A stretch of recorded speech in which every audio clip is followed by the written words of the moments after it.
themselves with an off day on the banks of the mighty Mississippi. Just because Mark Twain didn't write about it going through Minnesota, the Mississippi still does. We talk about the trip as it continues and more next. It's the DLLS Rangers podcast.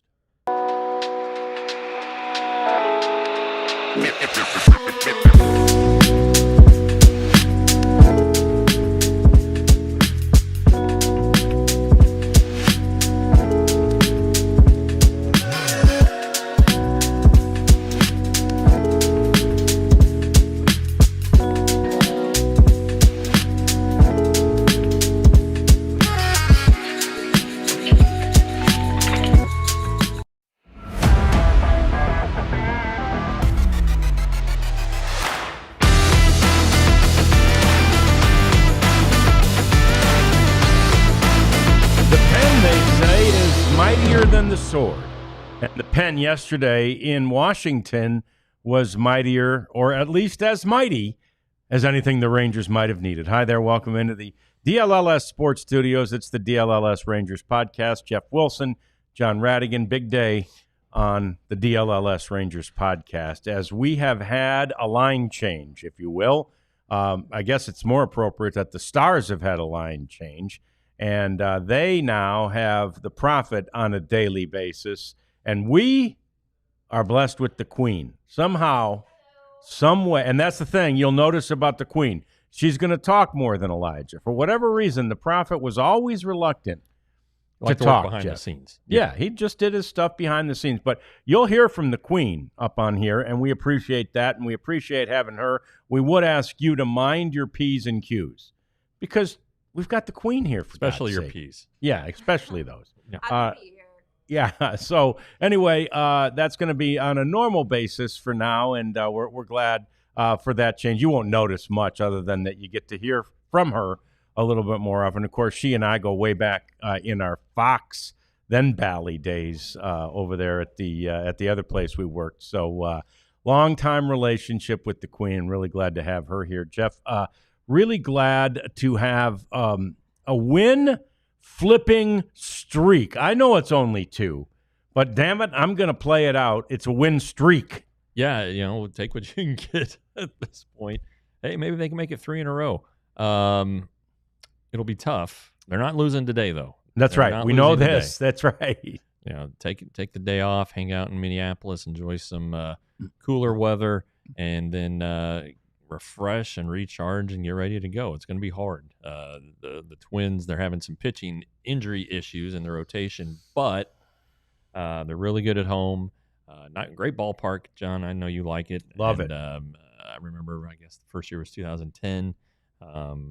It's a good place to watch a ball game, good place to play a game, and so we'll see what happens as this series unfolds. But the Rangers, again, it kind of feels like a little momentum going. It really does. We want you to be a part of the process here as we scurry through this day, and we want you to chat. And I see Leon already in there. So, yeah, it's Cat. Yeah, it's Cat. Cat's the Queen. But, look, again, everybody around here has got multiple nicknames. So she's the Queen. But you know why? Because she's the female in charge of this damn place is what she is. She really is. So I'm not kidding about that. I kid a lot. I'm not kidding about that. The rotation was not needed yesterday for the first time this season.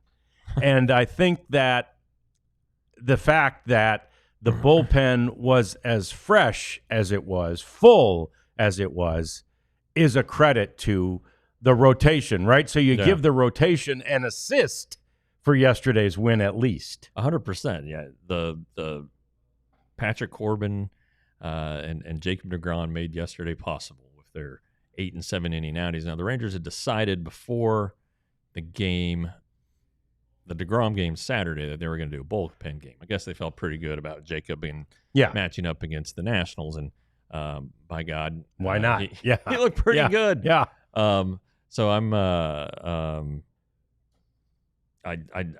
we would be remiss, and I mentioned it yesterday in the postgame show with Abby, that those guys made it possible, and then the schedule maker did it too. They wouldn't have done it a bullpen day yesterday if there was a game today. So it's all coming together. But the rotation, you keep saying, what more can the rotation do? Well, they made yesterday possible Right. by doing their Herculean efforts on Saturday and Friday. Yeah, and when I was sort of initially thinking of it, I was thinking, oh gosh, a bullpen day, oh my god, and but there was really no reason to fret. I mean, Jacob Latz did a great, and I know you talked a lot about this yesterday. I didn't get to chat about this with you and Abs yesterday, but Latz, I mean, the only problem with Latz is Boats let him go a little too long, right? Probably, yeah. Get him out of there, and but either way, it was a fine outing by Jacob Latz. Yeah, and I guess he did have a little cut on his thumb. Yeah, which isn't a big deal. He's going to be okay. They, you've seen it. You guys would be amazed all the little things they can do for a cut and a blister. Yeah, it's amazing. Just crazy stuff, and for bruises, just all kinds of treatment available. I doubt that he would be available to pitch tomorrow anyway. Right. So just give him an extra day, make him available again Wednesday. But if this rotation continues to do what it's done, 5, 6, 7 innings, 2 runs or less, probably aren't going to need old Jake. No. Yeah. No, that's great. That'd be awesome. Another Jake, by the way. Good God, this team is lousy with Jakes. Jakes and Joshes. Yeah. But, it was great to see that. And then the other guys following. Of course, Jake Latz had the career high, right? 7 strikeouts? Career high. Career high 60 pitches. So, right. He channeled his inner starting pitcher. There's no doubt about that. The other guys that followed all got their jobs done in a fairly efficient fashion. Nothing, though, like what Patrick Corbin did on Friday. 89 pitches. If you'd have told me, Jeff, there would be a Rangers pitcher who threw an 89-pitch complete game, I would have said, wow, that's fantastic. How much did they win by? Yeah, I know it. And that's gets back to the crux of the deal. This starting pitching that's been so good and, is likely to regress some. It's just getting wasted. Just pissing it away. Yeah. And it's so frustrating because this has never happened in club history. Never have they had a rotation like this. The ERA at this point in the season continues to be a franchise record, which includes the Senators. It doesn't include the Chrissy Mathewson Senators, but it includes the Senators, by God. And so that, you were talking 60-plus years here of baseball, and this is the best season, and the Rangers should be 10 games in front. No doubt. In first place, but instead they're below 500 and chasing. I think the Angels lost yesterday, so I think the Rangers went back into third place. So they're chasing 2 teams and trying to fight off the little Ron Washingtons, and it shouldn't be like this, but it is. And so this is where you go. This is how you move forward. Keep the pitching good, and this offense with Evan Carter showing some life yesterday and Marcus Semien showing life in the last week needs to go now. Yeah, we'll talk lots more about the offense in the next segment. Maybe some fun reminiscences about road trips to Minnesota past is coming up, as well as our cleanup segment. But there's so much to like about the weekend from a pitching standpoint. Again, Corbin on Friday was there against his former team. Yeah. And I have to think everybody on the team that didn't score a run, didn't get enough hits, had to feel so bad because he did exactly what you want to do against your former team, man. Yeah. He went out there and just showed them, hey, I still got it. Yeah, and I've how snarky fans are. I'm guessing that that second inning when he gave up 3 straight hits and they scored the rally. That Patrick Corbin. Yeah. And then he goes out and keeps going, gives up the home run in the 7th, I believe it was. But they were probably at the end of it saying, man, where was that Patrick Corbin the last 5 years? Sure. Because he'd struggled, but he has played a huge role in them winning the World Series in that Game 7 at whatever they're calling it now in Houston. And, 3 scoreless innings as the Nationals won. And, you're a hero. You're a hero for those things. Sure. And, Andrew Heaney is going to be a hero for the Rangers for what he did in, I believe it was Game 4 of the World Series. And Travis Jankowski is always going to be hero for the way he played in Game 4 after Adolis was hurt. It's these little things that fans don't forget. And so for Patrick Corbin, I'm sure he felt wonderful about it. And Robert Garcia yesterday getting the last 4 outs of the game for the save. Everybody talks about Jake Berger and Nate Lowe. Well, Robert Garcia, he was part of the deal too. Was who the Rangers got back for Nate Lowe. And I'm sure that facing his old team, he felt pretty good about it. And he did. He kind of let out a scream. So it's a lot of storylines. Nate Lowe had a 3-hit game yesterday. He did. He had a good series. Yeah, he did. He did. But again, but maybe not as good as Berger.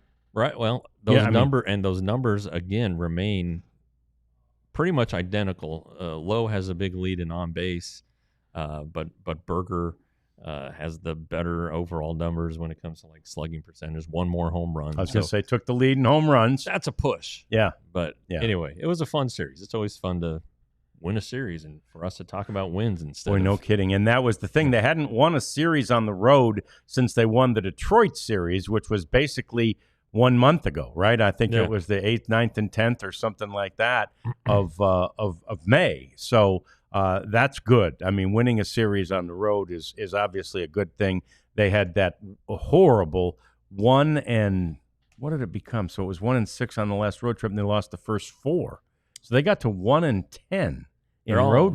They're all getting mushed together. All this road misery. They got to 1-10 in 11 road games with that loss on Friday night. So yeah, they're still fighting an uphill battle in that regard. But all they can do now is enjoy the off day today and worry about tomorrow and Wednesday and of course Thursday. But tomorrow first. And we take a look at the pitching matchup for this series, and you see that things are, look pretty good for the Rangers. I mean, what's not to like about Tyler Mahle and his 2.02 ERA? I mean, TBA's got a better ERA, but, other than that, Leiter's been great, and the aforementioned Patrick Corbin, who lowered his ERA, he keeps lowering it. That's fantastic. However, the Twins are a feisty bunch too, Jeff. Yeah. And it looks like David Festa has taken one of the spots of the injured guys. They lost Pablo Lopez, who's a heck of a pitcher. Yeah. They've lost him for 4 months. And then Zebby Matthews, who I'll be honest, I never heard of. I can name one famous Zebulon Pike, for Pike Speak. Yeah, Pike Speak. And I think there was a Zeb who was a Confederate general. Back there in the Zeb's Civil War. Not a common name. It's not. No. But anyway, old Zebby's out too. So David Festa, who you saw there starting the Wednesday game, is one injury fill-in. And Simeon Woods Richardson, who has been a long-time prospect, I think he's been traded a couple times. He's got a chance to start the game tomorrow. But the Twins are good. They know how to score. They do have a good bullpen.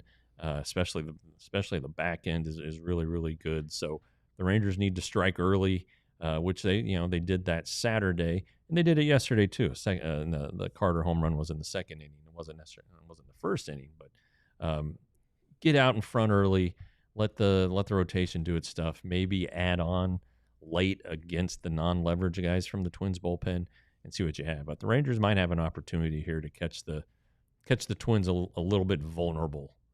At least on their pitching side. Ironically, the Rangers are now one of those teams that, basically can be a trap game for the opposition, right? Yeah. Because they've underperformed so much and their offense has been so bad. The other team might just be sitting there thinking, yeah, it's just the Rangers.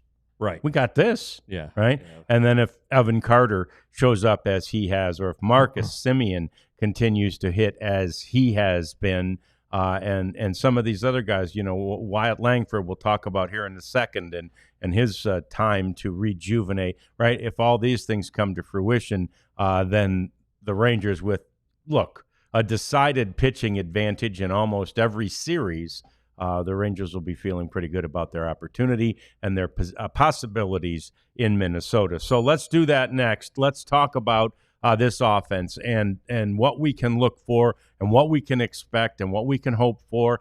It's all coming up next. It's the DLLS Rangers podcast. John, we've mentioned this before. You're a small business owner. Yes, sir. You are a member over there at LinkedIn. And LinkedIn Jobs, if you're a small business owner, is a place to go to get your job listing posted and to get quality candidates to fill the job. I mean, you can find anybody to fill a job, but you don't just want anybody. You want somebody who can function at the level that you require, and probably even exceed that. Maybe they just start running the place eventually. Sure. John, Yeah. who knows? But I'd love it. you can post your job for free at linkedin.com/Rangers. Again, that's linkedin.com/Rangers. And it's the place to go. LinkedIn never shuts down. It's on the World Wide Web after all, and you can go there anytime and find a job. I know that when I was a free agent, I was looking at LinkedIn and was able to find something. So it all works out at linkedin.com/jobs to list your first listing for free. And of course, now it's time to talk about one of my favorite sponsors that we have, that being Shady Rays. Kat, I don't know if you've seen my new Shady Rays. What do you think? What's the first thing you think of when you see me like this?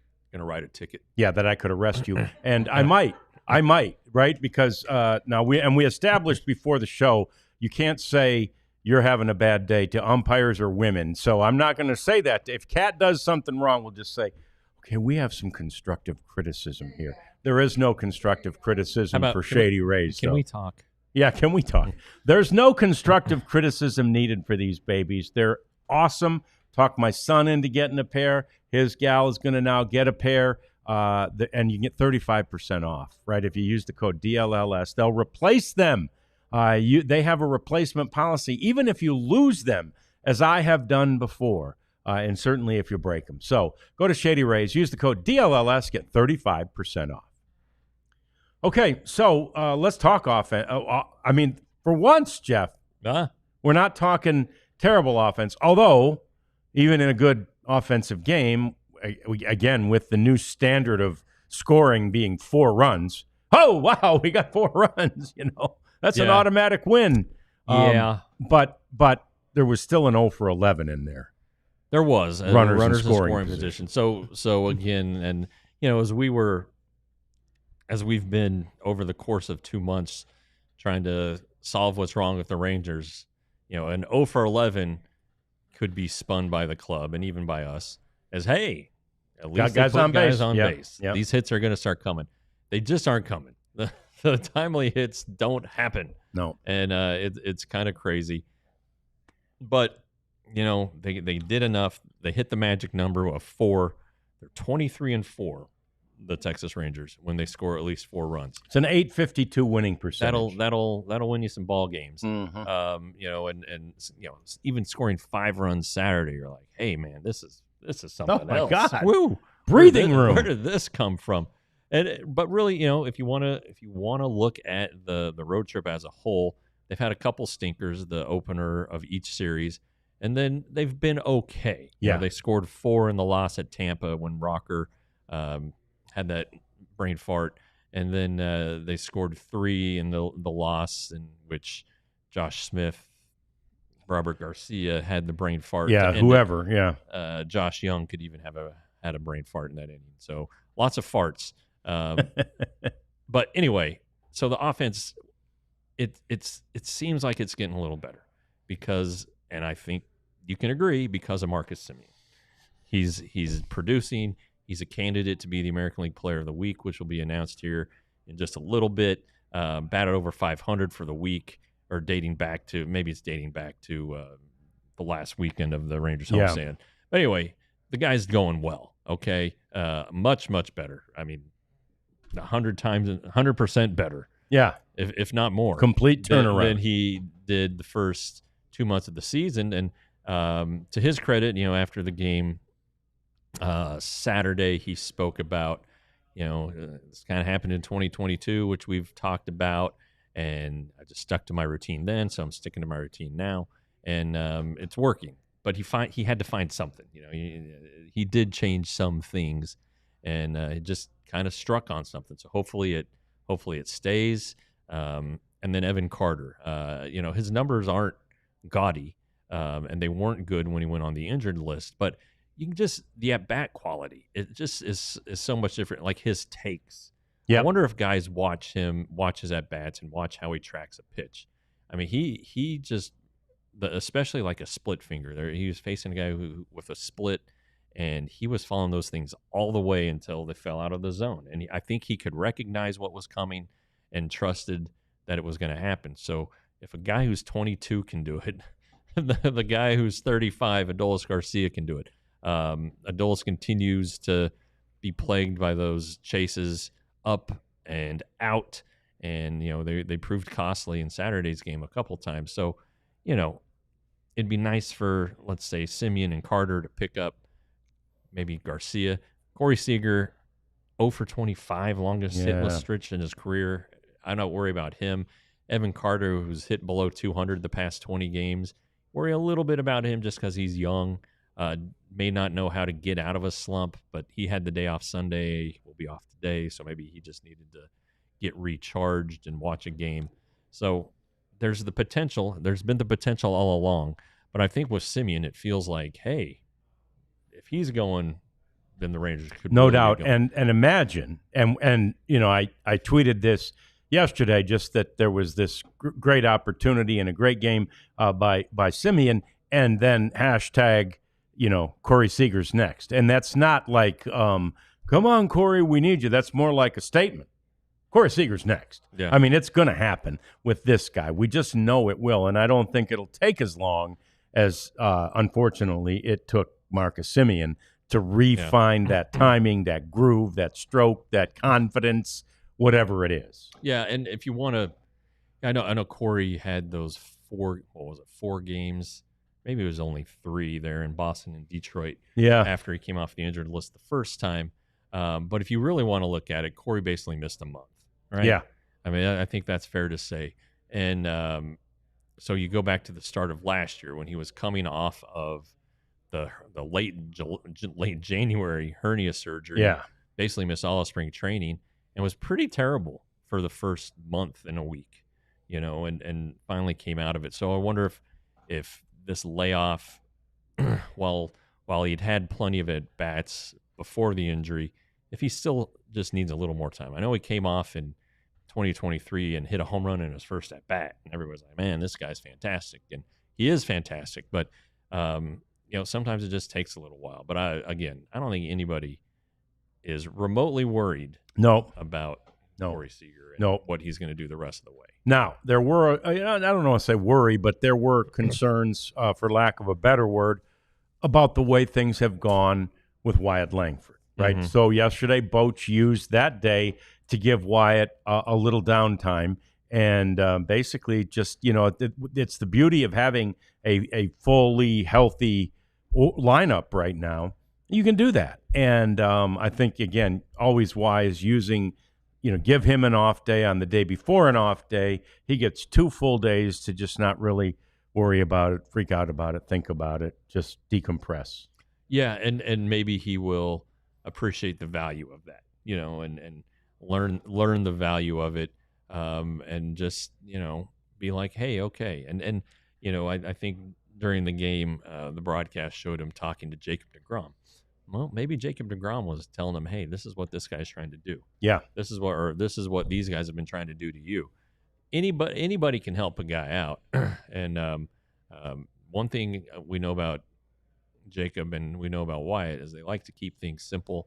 They're both from Florida, the northern part, different sides of the state, but maybe they had some commonalities there, and just were able to talk ball in their terms. But Wyatt does need to get going. I mean, he has such tremendous power and speed, and he can be such a threat when he's on the bases. You saw the 4-hit game the other night. It was wasted, of course, but he was a pest, and throw him in the lump too. If they can if Semien and Carter can drag along Wyatt Langford, and if Jake Berger can drag along Adolis, hey, you have the makings of an offense here. You really do. I mean, you start mentioning all those names, and you realize, again, what they all can do. So if you've got Semien and you've got, let's assume Seager comes back. Jonah Heim's been pretty consistent throughout this year, and again, he's never going to be Semien or Seager, but if he comes up and gives you those consistent at-bats, well, now you are 8 or 9 deep in a lineup that can really invoke fear in the opposing pitcher. But baby steps here. For now, let's just be thrilled and happy with 4 runs. And by the way, about Wyatt Langford and Jacob deGrom, I believe either one of them could wrestle an alligator too, from that northern Florida upbringing. You never know up there where you're going to go find a gator. That's right. I think Wyatt during the off season admitted that he has killed an alligator. Is that right? Yeah, I don't remember the exact context, but I bet he wrestled it. He might have wrestled it. I bet he did. He's a strong man. Jacob lives over by Daytona Beach. No, yeah. I don't know. Maybe he's more of a car guy, with Might Daytona be. and the whole all of that. Bike week, they're not allowed to ride bikes over there and all that stuff. So I don't know, but Jacob's a hell of an athlete. I know that, former shortstop. Yeah, he really is. He's one of those wire. I mean, still, as he gets a little older into his later 30s, still, what do they say, wiry, Jeff, right? He looks just, like he's not muscle bound like Wyatt Langford. But there's muscle there. Boy, there is. Yeah, there's muscle there. So, I'd put money on either one of them for alligator wrestling, that's for sure. But again, the offense, not exactly where we want. You wrote this weekend, because, again, they've done everything they can do to attempt to bring this offense back, right? And maybe the things are finally working. That said, the knee-jerk reaction is more people. Keep throwing more people at it. Throw more people at it. Throw more people. Sebastian Walcott really can't be an option right now. And you only, this isn't only your opinion, you got some pretty good thoughts from Ross Fenstermaker on this. Yeah, and we need to keep in mind, as great as Sebastian is, he's 19 years old. And his numbers at Frisco are decent. For a 19-year-old, you could say they're terrific, especially the power numbers. His on base has gone up, his strikeouts have gone down, all positive things. And then, as I mentioned on the show yesterday and in the story, something that MLB.com pointed out earlier in the week, since 2006, there have been 2 players in baseball, only 2, who have a better isolated slugging percentage than. And you're looking Sebastian for a Walcott. Number in the 2s here, yeah? Yeah. 250 to 3 is like. I think Sebastian's at 2. Fernando Tatis Jr., who might have heard of, was 218, and Mike Trout, who's only one of 3 MVPs, was at 221 in his. Now Trout had 1 AA season. Tatis had 2 full AA seasons and started a 3rd season at AA before he went to the majors. But once they got to the majors, I mean, Trout's first time in the majors wasn't great. When he came back in 2012, the rest is history. Tatis had a really nice rookie season too. So I think that maybe Walcott next year has the chance to jump into the lineup. Maybe late this year if something crazy happens, or if Adolis is terrible and the Rangers are like, boy, we could use an extra right-handed hitter. Who could we? Yeah, let's think. Yeah, who could we get? Now, Sebastian would have to learn how to play right field, which they have no worry about. But I just think that you're not going to see him maybe at all this year, and it definitely wouldn't be until he has some success at AAA. So maybe September. Who knows? Depending on where the club is. But this guy is just doing great things. He keeps getting better and better with more experience. And Ross pointed out to me, and I thought this was interesting, he didn't play against a lot of good talent growing up.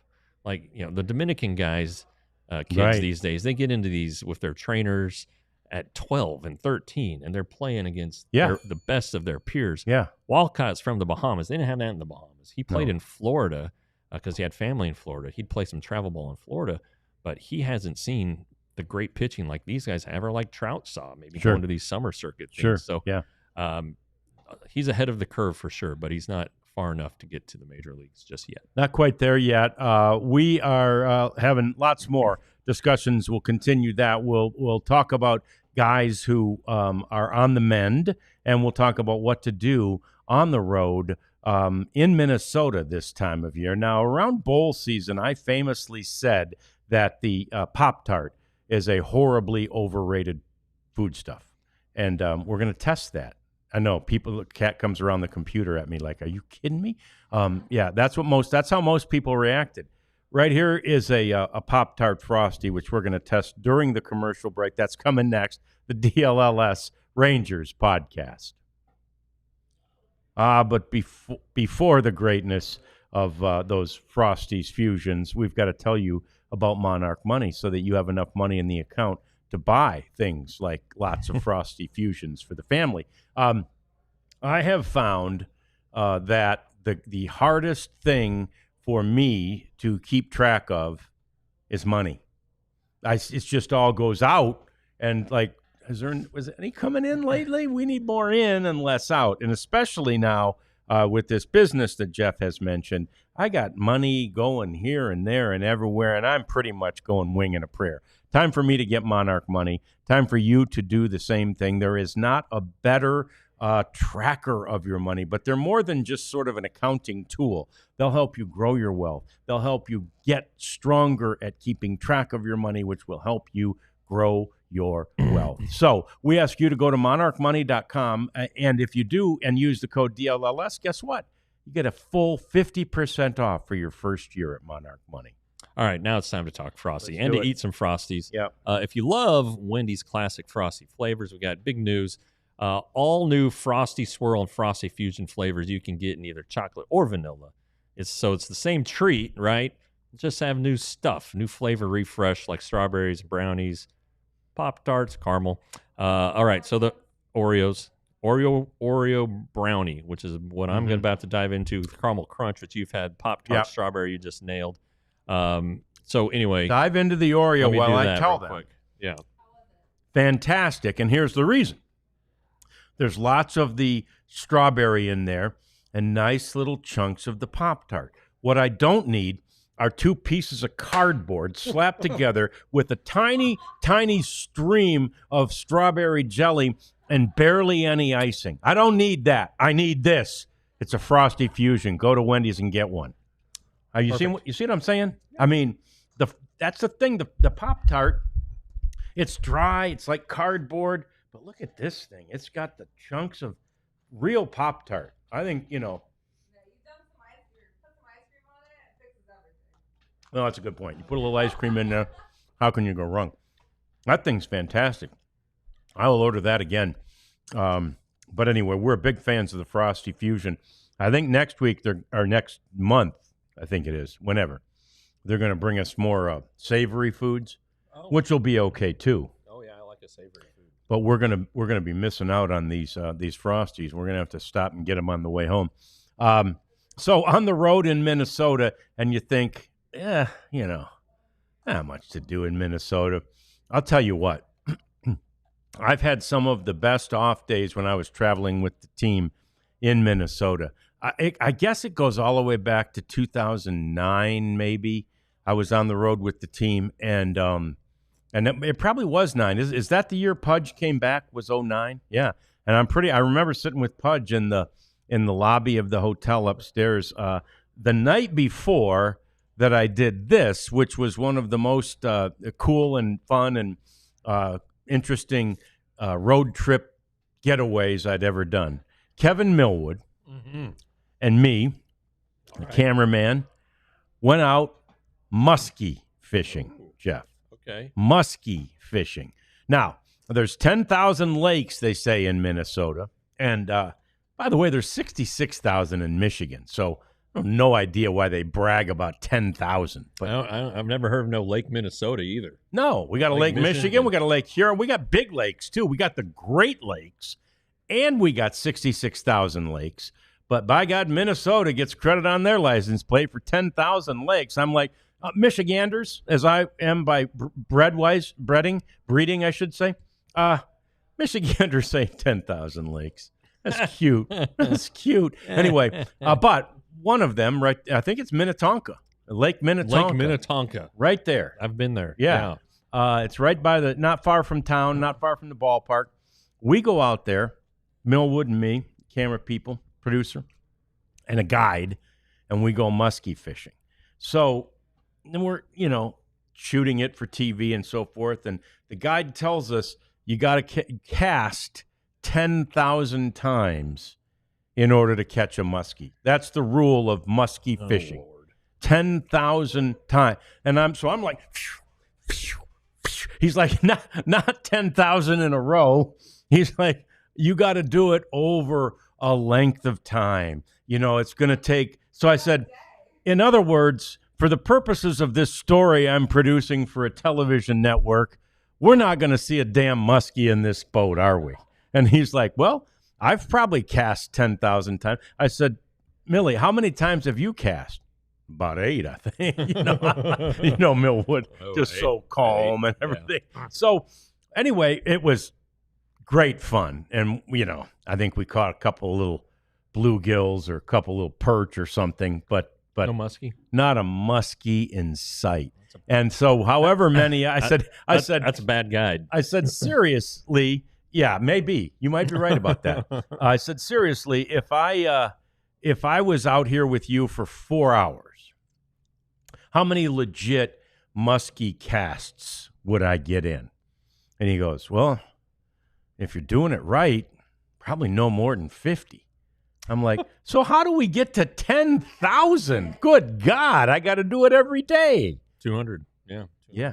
No. So anyway, really fun trip, though, and I wish I had, fish on a line, muskies on a line to show you from a picture that we got. But anyway, stories out there somewhere, probably on YouTube. Then another time I went, this one didn't involve a player, Jeff, but we went riding on the trails that are, adjacent to the Mississippi. Yeah. Which, again, as I said at the beginning, people don't think of the Mississippi as going right through Minneapolis, Minnesota. It does.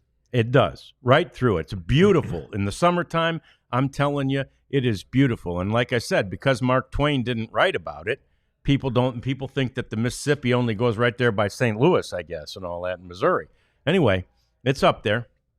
Imagine it's cold in the winter on that damn river. Want to get in. Yeah. But that said, I'm riding a bike along there, and you don't have to go very far. It's only maybe a 5 or 6 mile ride along the river, which is just stunning, beautiful. And you get to a waterfall. And I tried to find a picture. I know that one's on my phone, and I couldn't find it to have Kat put it up on the deal for us today. But I mean, there is first of all, I think waterfalls might be the coolest things I've ever seen. Niagara Falls, Snoqualmie Falls. We go to out there in the Seattle area. Like the power that those things provide just by water falling from here to there, Jeff. The Niagara Falls blew me away. Isn't that amazing? It's ridiculous. That's a marvel. I've done that on the it's one of the, it is one of the 8 wonders, right? Is it? I think it is. I don't know. But the I did that on a Toronto trip not that many years ago. And but anyway, and I can't think of the name and I can't find the damn picture, but there's a lot to do in Minnesota. And by the way, downtown Minneapolis is not bad. There's a lot of restaurants and a lot of places to go, and then this time of year could still be a little cold, I guess, in mid-June, but probably not. I imagine it's probably a pretty good off day for the Rangers in Minnesota. And so, but for some guys, it may not be an off day. In fact, who were we talking to? Evo, I think, before he knew that he was going to be on the injured list, and we were saying, what are you going to do? So I'll probably throw a bullpen tomorrow. And we're like, you're off tomorrow. You guys have the day off tomorrow. And he goes, yeah. Like, doesn't matter. Yeah. I'll still throw a bullpen. So some of that may be happening to the extent that both Cody Bradford, Jeff, and Josh Boers are on the trip. And the news we've talked about already, but the news on Cody has been so good in that he's spinning the ball, right? Yeah. And he's got no pain from, basically throwing curveballs. But the reality is that's where you put that pressure on the elbow, is spinning it. Josh is also throwing breaking balls. Is he there now too? He says his fastball's a little bit behind, but whatever. It's 60 degrees and a little rain in Minneapolis right now. But yeah, there's good news on the pitching front too. Evaldi is eligible, I think, Saturday. I thought it was Friday, but maybe it is Friday. And I thought it's the 13th, I think. Well, that's Friday. Okay. So anyway, that's good. You're going to get him back. Now, then what are you going to do with Bradford and Spores? I would imagine Bradford's going to go right into the bullpen, and Spores would too. You still have this little issue with the lack of starting depth that the Rangers may want to guard against, but I can't envision them sending Cody Bradford down. He was very, very good in spring training before the elbow thing flared up. At the time it was thought, it's just going to be a couple days, and then it's turned into 2-3 months. So, but he still has some things to do. He has a bullpen. He has to throw live batting practice, I think twice. Then it would be a rehab assignment. If he comes back as a reliever, he doesn't have to get stretched out very far. So he can maybe just, go out there and do 2 or 3 rehab appearances, maybe get to 2 or 3 innings, and be ready to go. Spores probably would have an extended one too, where I bet they probably want to see him get 5 appearances. I would guess, make sure everything's okay. But relievers just don't need a lot of time. So that's good. I think John Gray, when he gets to that point, it'll happen fast. So things are going to get pretty good. And then at that point, well, who are you going to send down? Well, Caleb Bosley, God bless him. Yeah. He can go down and Cole get Winn. stretched out again. Cole, yes, maybe even Latz at that point. Or maybe if those guys are performing so well, maybe they'd have to make a choice. Because, Bradford and Gray are going to need 40-man spots because they're on the end Spores because they're all on the 60 IL. Oh, that's right. That's 3 40-man spots you got to open up. Yeah. Gerson Garabito's run on the 40-man, by God, is going to end. He's got to be I don't over. know how it's gone this far, but it's going to end. Anyway, good things are on the horizon. The one thing that those surprises me about that whole discussion is that in our discussions with John Gray, it's always felt to me like he's the closest one.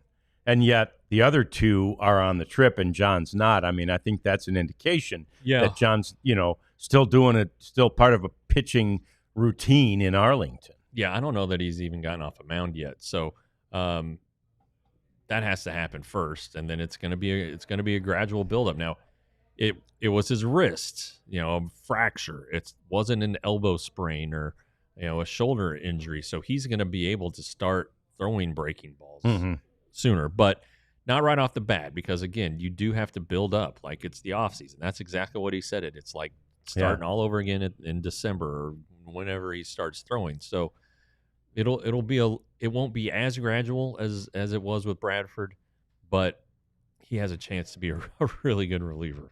He does. And look, the Rangers immediately have not only depth in the bullpen, but depending on how they play it, right, they have more depth in the starting rotation. Again, Bradford and or Gray would need to get stretched out before they were able to start. But, for example, if you need to go with the bullpen day again, you'd feel pretty good about sending either one of those guys out there in the Jacob Latz role, like what he did yesterday. 100%.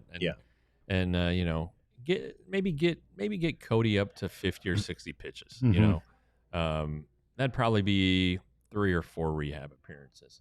If you want to do that, if you want to, if you feel like that needs to be an option, if you're so thin on rotation depth that you have to have the bullpen game kind of in the back of your head as an option, then maybe you want to do that. But again, the bullpen, which has been good, is going to get better theoretically. Yeah, it could be significantly better, especially since Spores would be more of a known quantity at the tail end, right at the end of games. So lots more coming up for the bullpen. Lots more coming up on the show as we get to our cleanup segment. We've got lots to clean up, not surprisingly, after a busy weekend. It's coming next. It's the DLLS Rangers podcast. And it's time to tell you about our favorite merchandise out there. It is these shirts and the various other things you can buy at the DLLS. It's All City, store.allcitynetwork.com, Jeff. That's a great place to go and get any of the stuff here that you see on your screen. Long sleeve sweatshirts, short tees, the kind we have. There's a great one coming out. I still haven't heard an update on the new one that's coming out, but it's going to be fantastic. And there's actually, I think, it's going to be released with a series of new DLLS shirts. So, I'm going to buy it. You don't have to tell me anymore. Yeah, Jeff's the king. I'm going to get it. Well, I mean, do they only have one TCU There's two shirt? TCU shirts. I have both of them. Oh, they have two. A purple and a gray. Yeah. Yeah, so it's not just the four pro teams. It's the five, because we have a wing shirt. That's your favorite. Yeah, it's one of my favorites. Yeah, and colleges, all kinds of stuff at store.allcitynetwork.com, and you get a free shirt when you become a die hard for only $79.99. I don't know if I want to say $80. $79.99. Anyway, go to alldlls.com/join or scan that handy dandy QR code there on your screen. You get everything. How much? Oh, $4 a month right now. Well, holy moly. What are you guys waiting for? Oh, is it really? We got a special? Holy crap, we didn't even know. Come on. Hey-o. So go do that. And you still get the free shirt, which are valued at $34.99. So you're looking at like $14. Anyway, $4 a month. If you can afford a Frosty, you can afford $4 a month. And so go do it today, because that's pretty exciting. And we have great stuff. We do. And we've got lots to talk about in this segment, our cleanup segment. As you know, the most patriotic day of the year is nigh upon us here. It's the 4th of July. It's Independence Day. It's fantastic. It's a summer celebration, and the baseball teams get into the spirit of it. I think it's so much fun. You know, the old baseball, hot dogs, apple pie, it's really a fun, it's a really fun time of year. And I really do love how MLB actually embraces each and every one of the various holidays. And some of them were self-made. Jackie Robinson Day is a function of Major League Baseball, as is Roberto Clemente Day and all of them. But I like the way they celebrate each and every one of those. So there are ways for them to denote Independence Day, including the uniforms. So let's take a look at the hats that are available for each major league team. And I love, honestly, that hat. I love the fact that it's the Rangers baby blue, just by coincidence. Now the 4th is a Friday, not a Sunday, right? Yeah. Yeah, because the 6th is a Sunday. And the Rangers are on the ESPN game. Yeah, that's right. And they always wear the baby blue at home on Sunday. Are they home on the 4th, or are they're on the road? In San Diego. In San Diego. Okay, so it wouldn't matter anyway. But so that's what they'll be wearing, and I'm sure with some sort of uniform pieces to match. I think they're fantastic. Every one of those is a winner. Do you think so? Yeah, I do too. I mean, and normally I would be like shielding my eyes and thinking those look like softball caps or something, but they're all good. I just love everything about. I don't know, everything about those turns out well. So there you go. 4th of July. Happy 4th of July. It's coming. Get your fireworks now. Elsewhere in our cleanup segment, so they were talking on the radio broadcast of the game yesterday, I think, about Jose Ferrer, the relief pitcher for the Nats. Jose A. Ferrer. A. Ferrer. Okay. Apparently there's another Jose Ferrer Must be two out there. Yeah. And they were saying the saxophone playing Jose A. Ferrer. Well, so I just assumed he's some, in another life, he's some sort of an accomplished, his, Renaissance parents had him throwing a baseball, but they wanted him to be a complete man. So he also was trained in the saxophone. We can't show it because it was on a broadcast. Damn but it. you need to go look at Jose A. Farrar, playing the saxophone for one of his teammates in the bullpen. And they're both sitting there, and Jose, you can't hear him, what he's saying, but you can see him getting ready, and the guys, his teammates sitting there talking to him, and they're in the bullpen. And then, puts his mouth onto the little mouthpiece, and he gets ready to go, and he takes a big breath to have lots of wind in his lungs, and he blew the most 3 sour notes I've ever heard in my life. And the guy, his teammate, is just cracking up like, oh my God, you're terrible. Well, come to find out, the kid just got a saxophone a couple of weeks ago. Oh. He just decided that's something he wants to do. He loves that type of music. He grew up, I think, in the Dominican, and that's the kind of music he loves. Good for him. But good gosh, they're talking about him as if he's, some Shorty, whatever. What's that guy we had over at Bally? Shorty DeFazio or Trombone Shorty. That's who it was. Trombone Shorty could play all those horns. This guy can't play a horn worth a damn. But good for him for trying. I got to think it's probably a hard instrument to learn. I'm guessing it's not easy. Do you play any instruments? No. Me neither. No. Wish I did. Wish I played the saxophone, but man, not like that. That was bad. That hurt my ears. So that's Shorty Farrar. And then, okay, so the prank, Jeff, continues between Dave Roberts and the ongoing Shohei Ohtani. We remember Ohtani had given Joe Kelly's wife a Porsche, the Porsche SUV, when Kelly gave up the number 17 to Jose when he joined the Dodgers, the beginning of last two off seasons ago, whatever. Mm-hmm. So he was so appreciative, and he told Joe, I'm gonna take care of you. I'm gonna do something for you. And he bought him a Porsche.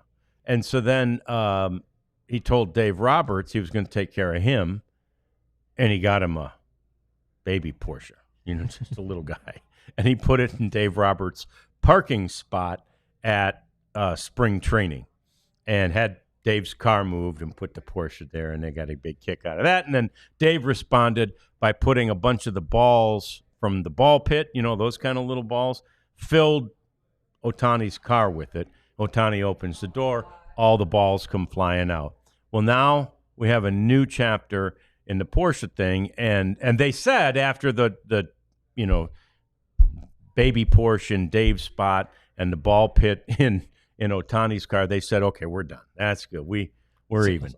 Truce. Yeah. Ceasefire. And then Dave Roberts calls Shohei to the office the other day, and Shohei admits he's like, I was a little nervous. I'm like, really? What are we doing? Are we doing this?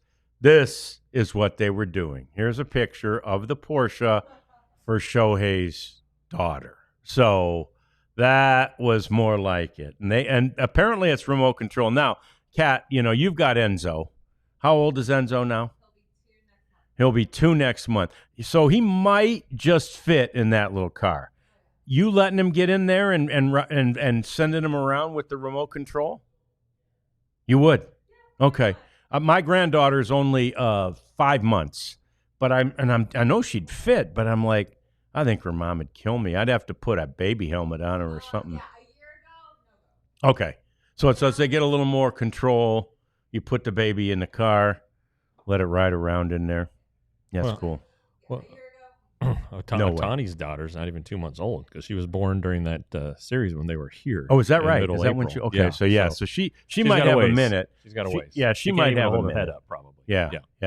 And it wouldn't kill Shohei to buy her Dave Roberts to buy her a real Porsche. I'm just saying, Shohei Ohtani helps the team quite a bit. I think he's doing. I think the team's helping him pretty well. Well, too. I guess you're probably right. They get there. He's well compensated, but still, a manager is only as good as what his players, and they've got a pretty good one in Shohei Ohtani.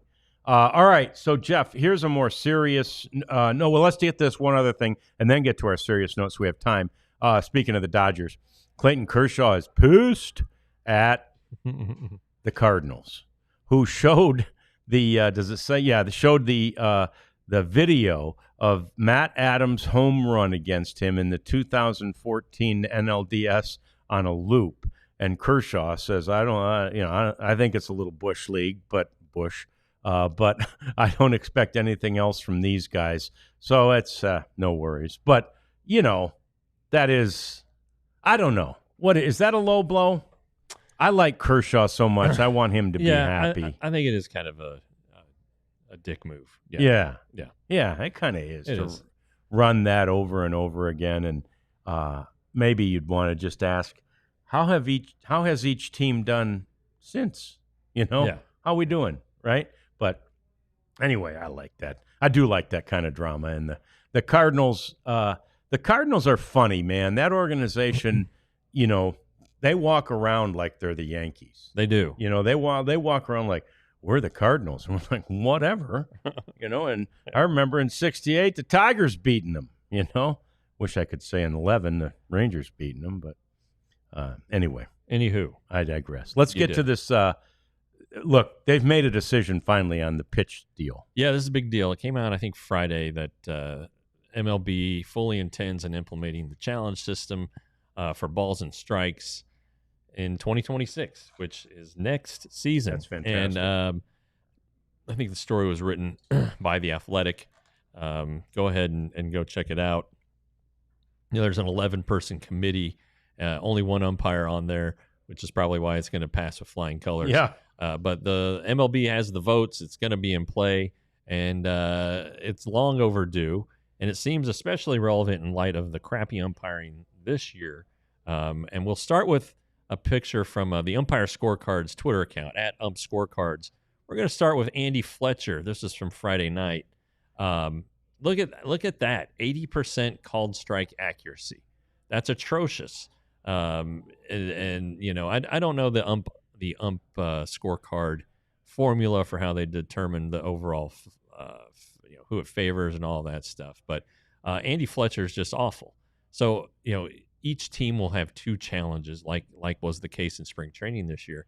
My question is, if Andy Fletcher is the umpire and he's going to be missing that many calls, I think it's gonna make the game longer. Now, this is a quick thing. If you guys didn't see it in spring training or haven't seen it at a minor league game, it goes fast. Yeah, it really is quick. Touch the helmet, or the pitcher can touch the hat. The catcher can touch his helmet. Umpire says they've challenged.